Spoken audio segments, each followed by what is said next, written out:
నిప్పులో వేస్తే ఎలా వెలిగిద్దో అలా నువ్వు కూడా ఈ శ్రమలో, ఈ కష్టాల్లో, ఈ ఇబ్బంది కొలిమిలో నువ్వు కూడా వెలగాలి. విశ్వాసములో నువ్వు స్థిరంగా ఉండాలి. అప్పుడు యుగ యుగాలు ఉండే మహిమ రాజ్యాన్ని నీకు నేను ఇస్తాను. దేవునికి స్తోత్రం.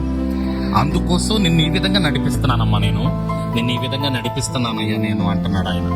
కాబట్టి ఈ క్షణకాలం ఉండేటటువంటి శ్రమలండి, ఇబ్బంది పడద్దు. ఇవి తెలుసుకున్నటువంటి అనేక మంది భక్తి పరులు నిలబడ్డారు దేవుని కోసం, చరిత్రలో నిలిచిపోయారు. యోసేపు గురించి చెప్పారు. ఇంకా ఎంతమంది భక్తులు.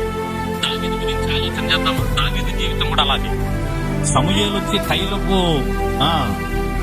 కొమ్ము పెట్టి దావీదుని అభిషేకించగానే ఇక కష్టాలు స్టార్ట్ అయినాయి.